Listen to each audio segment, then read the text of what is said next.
হচ্ছে ফিরকি? নবমীর মহাপুজোতে দেবী মায়ের জন্য 108টা পদ্ম লাগে, তাই ওইগুলোই সাজিয়ে রাখছি। আজ মহাপুজো কেন? অনেকক্ষণ ধরে পুজো হবে বলে? দেবী মায়ের আরাধনায় এই 5 দিনের মধ্যে আজকের দিনে সবচেয়ে বড় করে পুজো হয়। তুমি দেখবে সন্ধেবেলা কত বড় করে যজ্ঞ হবে। যজ্ঞ হবে? হবে তো। আমি তোমাদের কোনো হেল্প করতে পারি? হ্যাঁ, একদম। কোনো হেল্প করতে হবে না, চুপচাপ চলো, যাও পড়তে বসো। না না, পুজোর দিনে আমি আজকে পড়তে বসবো না। পড়তে না বসলে কি হবে জানো? নিজের বাবার মতো গন্ড মূর্খ তৈরি হবে। চলো। আমি বাবার মতনই হব। বাবা ভালো, তুমি পচা। একটা চোর মেরে না দাঁত ফেলে দেবো আমি। থাক না বড় পিমনি, পুজোর সময় বাচ্চারাই তো আনন্দ করবে বলো। তাছাড়া আমাদের রেহান বাবু যদি আজকের দিনটা পড়াশোনা না করে ওর কোনো ক্ষতি হবে না। প্লিজ বড় পিমনি। ফিরকি, এ বাড়িতে আসার পর থেকে এরকম অনেক কিছুই ঘটছে যেটা আমার পছন্দ হচ্ছে না, অথচ আমি কিন্তু কোনো মন্তব্য করছি না। তাই আমার ছেলের ব্যাপারে আমি কি করব কি করব না আমি চাই না তুমি এই নিয়ে কোনো মন্তব্য করো। ক্লিয়ার? চল চল চল বলছি। আমি পড়বো না।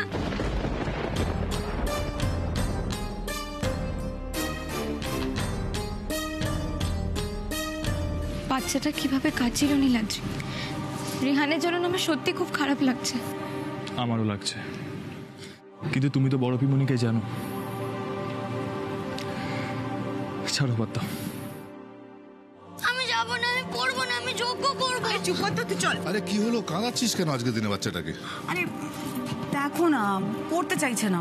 মামা দেখো, মা আমাকে পড়াতে নিয়ে যাচ্ছে, যেখানে দাদা বাইরে গিয়ে প্যান্ডেলে ঘুরছে। আর পুজোর দিনে কেউ পড়ে বলো? পুজোর দিনে পড়লে তো ঠাকুর পাপ দেয়। ঠিক, একদম ঠিক। পুজোর দিনে পড়লে ঠাকুর পাপ দেয়। কি এত জেদ করছিস কেন? যেতে দে, ওকে খেলতে দে। বুঝতে পারছো না দাদা, স্কুল খুললেই ওর এক্সাম আছে। তাতে কি হয়েছে বলতো? যদি সারা বছর ঠিক করে পড়াশোনা করেই থাকিস তাহলে পুজোর এই কটা দিন মজা করলে, পড়াশোনা না করলে কিচ্ছু যাবে আসবে না। আর যদি উল্টোটাই হয়ে থাকে যে তুই সারা বছর না পড়িয়ে ভেবে থাকিস যে এই কটা দিন পড়িয়ে ওকে পরীক্ষায় ভালো রেজাল্ট করাবি, তাহলে এটা ভুল কথা। যাও মা, ভাই না, তুমি যাও, খেলতে যাও।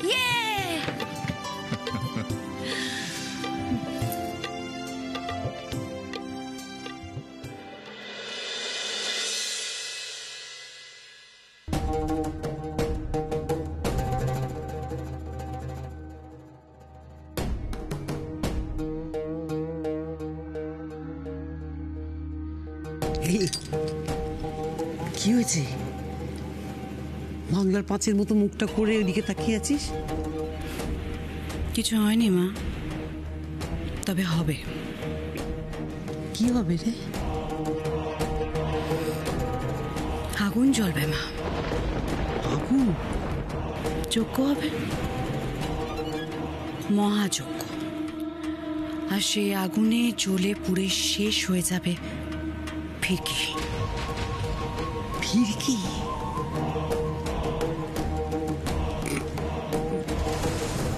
আচ্ছা শোনো না, ইম্পর্টেন্ট কথা, তুমি না আরো একবার মীনাক্ষীর দিকে রিমাইন্ডার দিয়ে দাও, কারণ উনি খুব ব্যস্ত মানুষ, বাই চান্স যদি আসতে ভুলে যায়। ভালো কথা মনে করিয়েছো, দাঁড়াও এক্ষুনি ফোন করে দিচ্ছি।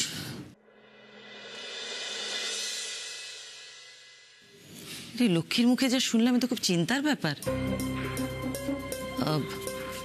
তোরা ওর পাশে থাকিস কিন্তু, যদিও ওর প্রতি আমার অগাধ আস্থা, কিন্তু এই র্যাকেটটাকে একা ধরা ওর পক্ষে সম্ভব নয়। তোদের সাহায্য লাগবে। এখানে আসার পর থেকে আজ পর্যন্ত একদিন আমরা লক্ষ্মীর হাত ছাড়িনি দিদি। আজও যে ওর পাশে থাকবো না তাই হয়? সত্যি দিদি, রানী আর পার্বতীর মতো বন্ধু পাওয়া তো ভাগ্যের কথা। এক মিনিট। হ্যাঁ বলুন ভাস্কর বাবু। নমস্কার ম্যাডাম, আপনার মনে আছে তো আজকে পুজোতে আমাদের বাড়িতে আপনার আসার কথা আছে? আপনি আসছেন তো? ছি ছি ছি ছি, আমি কাজের চাপে একদম ভুলে গেছিলাম। ভাগ্যিস আপনি মনে করালেন। মনে যখন পড়েছে নিশ্চয়ই যাব। Thank you so much. নমস্কার। লক্ষ্মী, তোর বেয়াই ফোন করেছিলেন, ওদের বাড়িতে পুজো তো, আমাদের যেতে ইনভাইট করলেন। তো রোজি তো মুস্কানকে নিয়ে ঠাকুর দেখতে গেছে, আমরা কজন ঘুরে আসি। না দিদি, ওই বাড়িতে জানেনই তো। কিসের সংকোচ তোর? কেন করছিস সংকোচ? রবীন্দ্রনাথের একটা গান আছে, তার একটা লাইন আছে জানিস, সংকোচের ও বিহবলতা নিজেরই অপমান। কেন কেন আর মাথা নিচু করে থাকবি? মাথা উঁচু করে সামনের দিকে এগিয়ে যাবি। আরে আমি তো রয়েছি তোদের সঙ্গে। আমি যখন তোদের সঙ্গে রয়েছি মানে আমি তোদের আত্মীয়। আমি যেখানে যেখানে যাব সেখানে তোরাও যাতে সমান সম্মান গুরুত্ব পাস আমি সেটা দেখব। তোদের অসম্মান আমি একদম সহ্য করব না। রেডি হয়ে নে তোরা।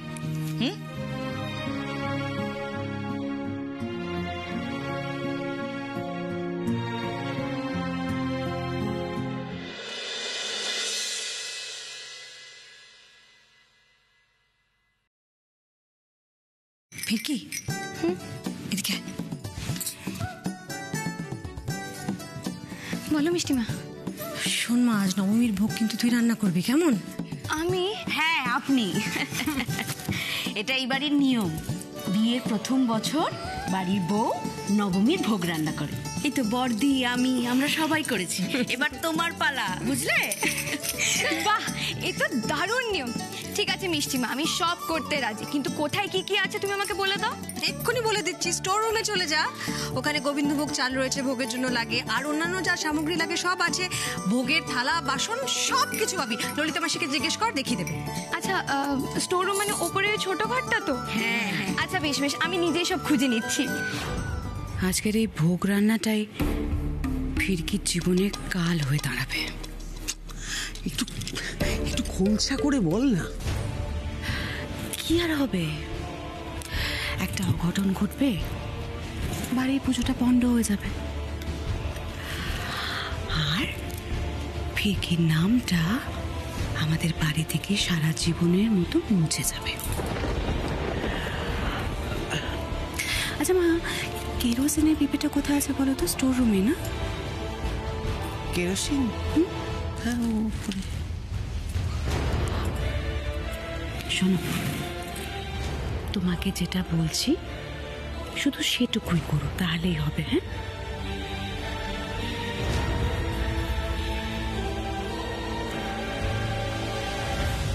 ফিরকি, গোবিন্দভোগটা কি? ওটা গোবিন্দভোগ নয় রেহান বাবু, ওটা গোবিন্দভোগ, আর ওটা একটা চালের নাম। ফিরকি, ওই চালের নামকরণ নিয়ে কি একটা গল্প বলেছিলে না? ওটা সবাইকে বলো না, সবাই শুনবে। গল্প? বলো বলো। আচ্ছা বেশ বেশ, তাহলে তোমাদের সকলকে গল্পটা বলি। ওই চালের আসল নাম হলো খাস ধানের চাল, আর ওই চালের এত সুন্দর গন্ধ যে রান্না হওয়ার আগেই মনে হয় যেন পায়েস খাচ্ছি। তা জানো তুমি, আমাদের এই কলকাতা শহর তো দুটো গ্রাম নিয়ে তৈরি হয়েছে। একটার নাম গোবিন্দপুর, আরেকটা আমি জানি, সুতানুটি। বাবা, সুতানুটি। একদম ঠিক, তুমি তো অনেক কিছু জানো দেখছি। তুমি গল্পটা তো বলো। বাবা, আচ্ছা আচ্ছা বেশ, আমি তোমাদের সকলকে গল্পটা বলি তাহলে। আমাদের নয়, অনেক বছর আগে একজন জমিদার ছিলেন যার নাম হলো জগৎ শেঠ। ওনার কুলদেবতার নাম হলো গোবিন্দজিউ। তো যখনই গোবিন্দজিউর পুজো হতো তখন এই চাল দিয়ে নানা রকমের সুখাদ্য রান্না করা হতো, এবং এই চালের সুন্দর সুবাস আর গুণে মুগ্ধ হয়ে উনি কি নাম দিলেন বলুন তো? গোবিন্দভোগ চাল। একদম ঠিক। ইতিহাস, এই গল্প তো আমিও জানতাম না। বাপরে বাপ, তবে বেশ ইন্টারেস্টিং গল্প, বলো। খুব ইন্টারেস্টিং। দেখি দেখি, গল্প বললেই হবে? জ্ঞানদাদা উনি নিয়ে এসছেন, সব ব্যাপারে জ্ঞান দিয়েছে, সব জানেন উনি। যাও যাও যাও, চালটাকে নিয়ে এবার রান্নার ব্যবস্থা করো, না হলে পুজোর দেরি হয়ে যাবে। আমি যাচ্ছি ঠাম্মা। সব ব্যাপারে দেখছি একবার করে যাচ্ছে। আমিও মালা গেঁথে আসছি। মামা, তুমি মালা গাঁথতে যেও না বাবা, কচি কচি আঙুলে ছুঁচ ফুটে যাবে। দূর, কেউ আমাকে কিছু করতেই দেয় না। তুমি কিছু করতে চাইছো? হ্যাঁ। তো চলো, আমি তোমাকে নিয়ে যাচ্ছি। কি করবে বলো?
থালা বাসন নিয়ে আমি যাবো কি করে একা?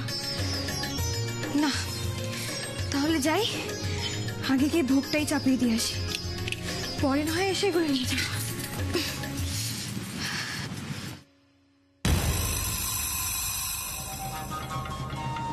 যাও ভিকি, যাও, শেষবারের মতো ধম্মকম্মে কাজটা করে এসো। বলা যায় না, মা দুর্গার কৃপায় তোমার স্বর্গপ্রাপ্তিও হতে পারে। এত দিন ধরে আমি অনেক অপমান সহ্য করেছি, কিন্তু এবার আমি তোমার সর্বনাশ করব।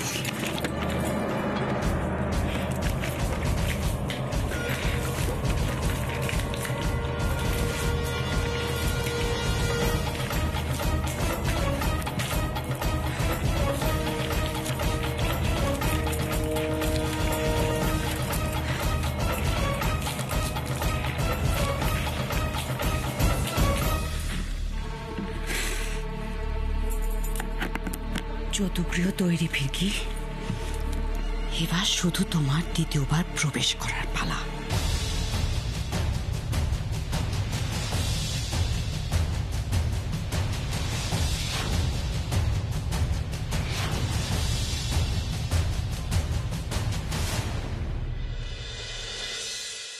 ओम जयंती मंगला काली भद्र काली कपालिनी दुर्गा शिव क्षमा धात्री सदा नमस्ते। ओम भूस्वा ओम भुवस्वा ओम स्वस्वा ओम भुवस्व स्वाहा। এই দাদু ভাই, কি হয়েছে? কি করছিস তুই? আরে দেখ না ফিরকি, আর কতক্ষণ লাগবে? তখন তোকে তো রেধেই চলেছে ও। ওরে বাবা রে বাবা, ফিরকি ওখানে ঠাকুরের ভোগ রাখতে গেছে, টাইম লাগবে। তুই না আজকাল একটু বেশি বউ বউ করছিস। একটা না মারবো, জানিস তো তাকে, দেখবি তুই।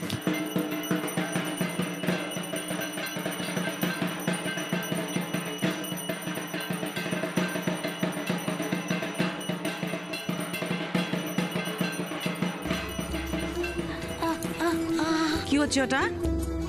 আগুনে কেন হাত দিচ্ছিস তুই? কোনো কথা কানে যায় না না? বাঁদরামি, যাও এখান থেকে, যাও। काली भद्र काली कपालिनी दुर्गा शिव क्षमा धात्री सदा नमस्ते। ओम ह्रीं दक्षिणे स्वाहा।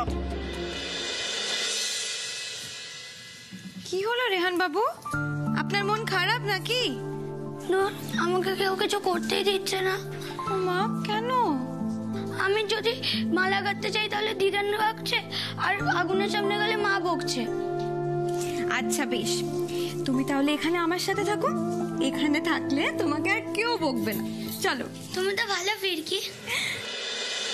ओम दक्ष यज्ञ विनाशिनी महाघोरे योगिनी कोटि कोटि देव स्वाहा। ओम दक्ष यज्ञ विनाशिनी महाघोरे योगिनी कोटि कोटि स्वाहा। মা, এবার ভোগটা আনতে হবে। হ্যাঁ নিশ্চয়ই, আমি দেখছি না।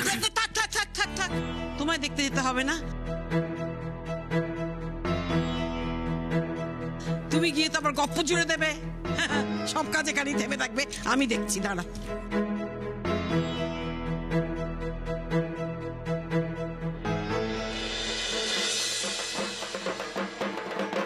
ओम जयंती मंगला काली भद्र काली कपालिनी दुर्गा शिव क्षमा धात्री सदा नमस्ते। ओम भूस्वा ओम भुवस्वा ओम स्वस्वा ओम भुवस्व स्वाहा। ओम पाशकमलिकासिनी विद्यासं पद्मासं ध्यासं त्रैलोक्यमातं गौरवनसं लोकवदनं लक्ष्मीदेवाय नमः। ओम श्रीं लक्ष्मीदेवाय स्वाहा।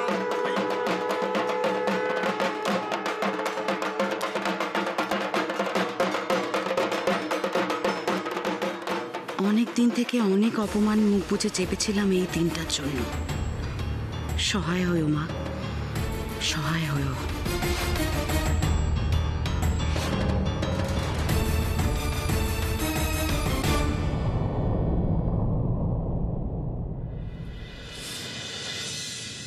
বাড়ি মালকিন বহুত তীখা আছে না? দিদির সাথে কেমন বদতমিজি সে বাত করছে। আর বদতমিজি, এই তো সবে এই বাড়িতে এসেছো, ধীরে ধীরে দেখো উনি আরো কি কি করতে পারেন।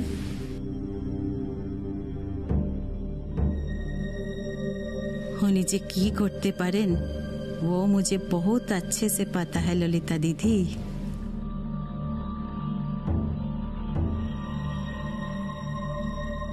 তারপর কি হলো জানো রেহান বাবু? টুনটুনি সেই টাকা নিয়ে উড়ে গেল আর বলতে লাগলো রাজার ঘরে যে ধন আছে সে ধন টুনির ঘরেও আছে। আর সেই শুনে তো রাজা রেগে লাল। রেগে বুঝি লাল হয়? আবার কখনো কখনো বেগুনিও হয়। এই যে মহারানী, শুধু বেগুন খেতে ঘুরে বেড়ালে চলবে? বেগুনি ভাজা দেখাচ্ছে এখন। ওদিকে তো ঠাকুর মশাই বসে আছে, ভোগ কখন হবে? উফ, তুমি আবার বকছো ফিরকিকে? রেহান বাবু, ঠাম্মি তো আমাকে বকেনি। ঠাম্মি হয়ে এসেছে, আর একটু বাকি, এক্ষুনি আমি যাচ্ছি। থালা কোথায়? থালা বলি, যে থালাতে ভোগ দিতে হবে সেই থালাটা কোথায়? ঠাম্মি আসলে ওখানে অনেকগুলো বাসন ছিল তো, আমি যাচ্ছি, এক্ষুনি গিয়ে নিয়ে আসছি। হায় ভগবান, ওই কটা বাসন, তার থেকে বাঁচতে কি হিমশিম খেয়ে যাচ্ছ। দিয়েছে রাজার পান। আমি নিয়ে আসি না থালাটা। তোমায় কে বকবক করতে বলেছে মাঝখানে? থালা তুমি আনবে কেন? থালা আনার লোক নেই? চল চল আমার সঙ্গে চল।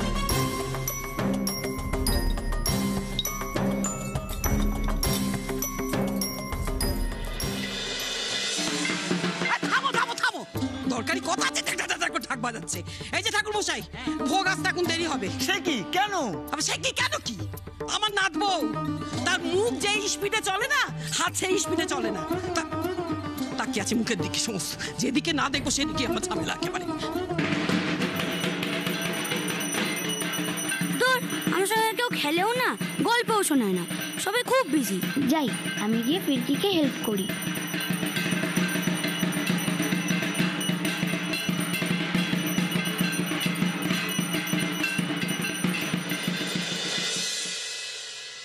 সবাই বলে তো আমি কিছু পারি না।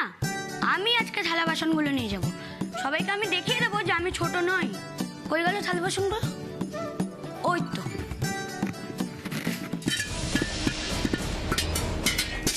এই তো ইঁদুর ফাঁদে পড়েছে।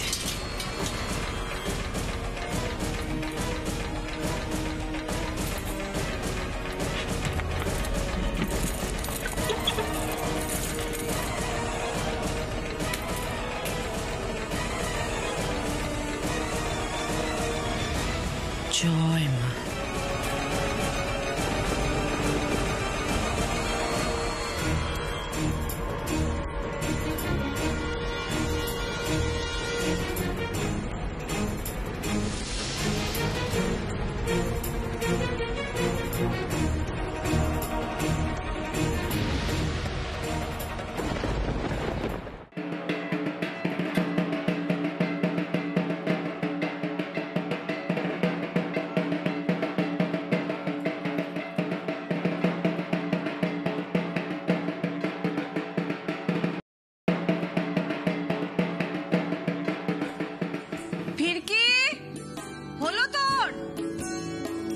মিষ্টিমা, আমার ভোগ রান্না করা হয়ে গেছে, আমি যাচ্ছি।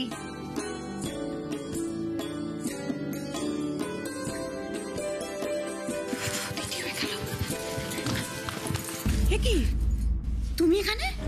হ্যাঁ বড় পিমনি, আসলে একটু দেরি হয়ে গেছে, আমি স্টোর রুমে যাচ্ছি। এক সেকেন্ড, তুমি যদি এখানে থাকো তাহলে স্টোর রুমে কে?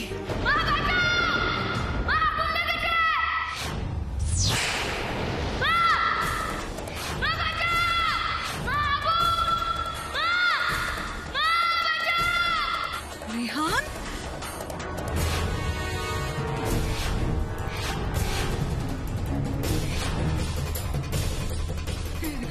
রেহান কোথায়? রেহান, রেহান, রেহান।